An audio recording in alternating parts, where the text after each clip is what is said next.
How's it going, everybody? My name is John and this is LTD Woodworks. So on this video I'm going to show you how I go through the process of making a bunch of charcuterie boards for the purpose of reselling. The reason I say it like that is, yes, I'm going to be using a bunch of power tools that I have at my disposal to speed up the process. You know how they say, time is money, so I need to do this as fast as possible.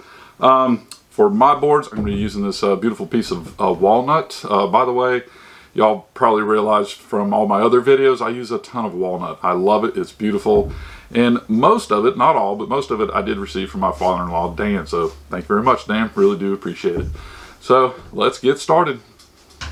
Now, I know I just said that time is of the essence, but I really do like to spend some time sitting there staring at the board, looking for any grain patterns that jump out at me, any knots that I have to work around, you know, making out a few marks here and there.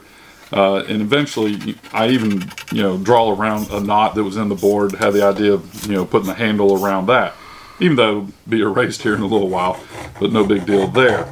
I realize that all these marks that I'm making are going to be erased, but it still just gives me an over idea of the length of the boards that I need to cut. So speaking of cutting, just pull out the circular saw, clamp it down to my workbench, and make all the cuts.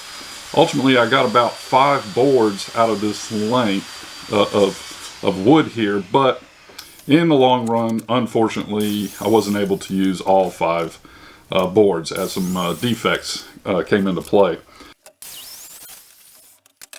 Speaking of defects, these boards naturally have a bit of a warp to them, so to solve that, I just used my planer sled, just put a big old glob of hot glue underneath one of the high sides, let that dry, and then you just make a bunch of light passes through the planer, which is what I did. Once that is done, then you just simply peel it off the planer sled, then you can just take your actual workpiece, flip it over, and send it through the planer until both sides are nice and flat. And of course, I went through all the boards that I have. I really love this process. It really reveals all the beautiful grain coming through the board.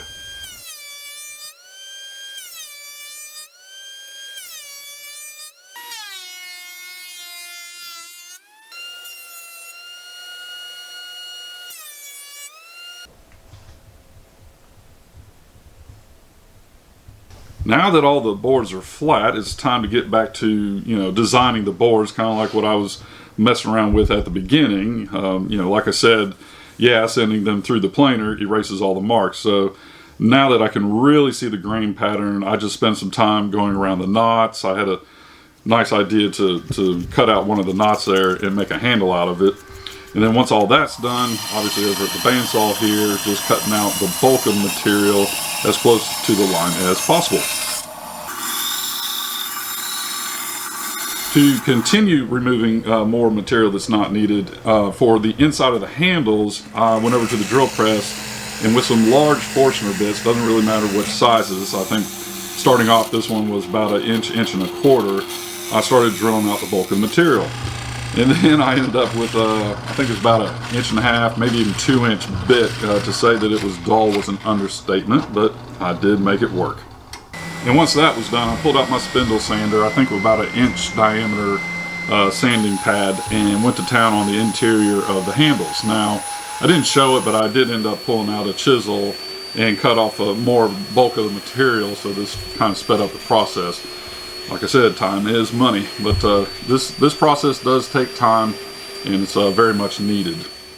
Now at this point, I decided to fill in some voids that had shown themselves after sending the boards through the planer.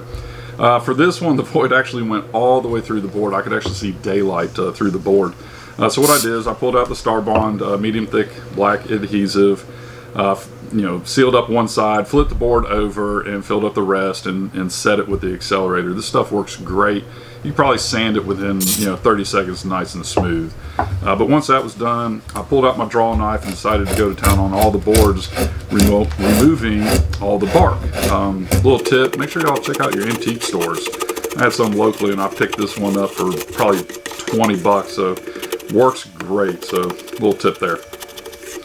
And then just finish it off, all the bark, with some 80 grit sandpaper and any other defects that I had to work with here.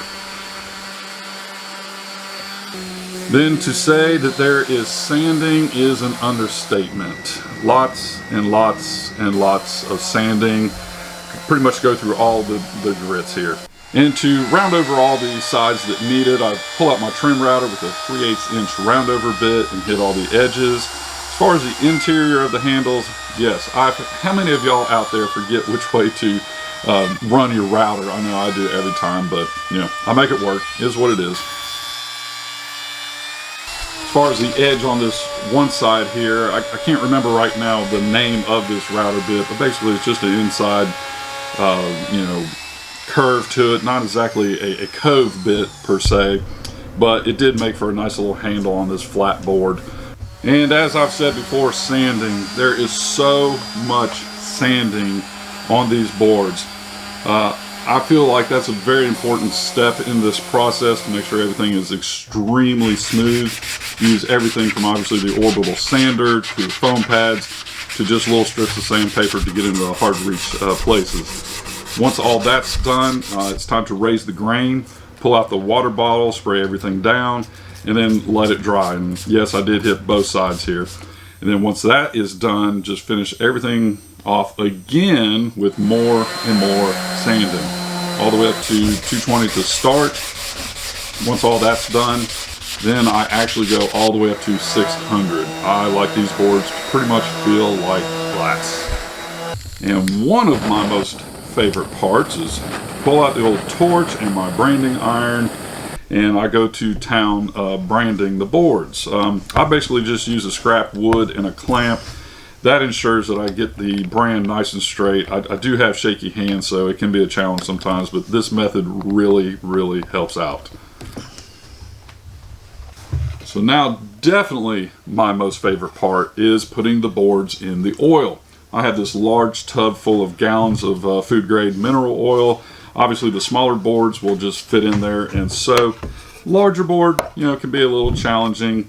I think probably a better method would be to use a cup to pick up the oil and, you know, pour it all over, but you know, the squeegee, you know, worked just fine.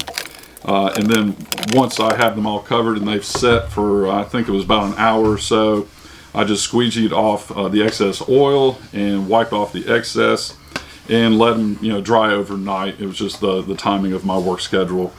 So coming back the following day, I just again wiped off any excess that may have been there and pulled out the walrus oil wax. A little trick was to, I don't remember where I got this, but somebody said take a lighter to it, just kind of warms it up a little bit and applies a lot easier, which it does. So simple process, just wipe it on, let it set. I think I let it set for about 20 minutes and then take a nice clean cloth again and wipe off the excess. That's pretty much all there is to it.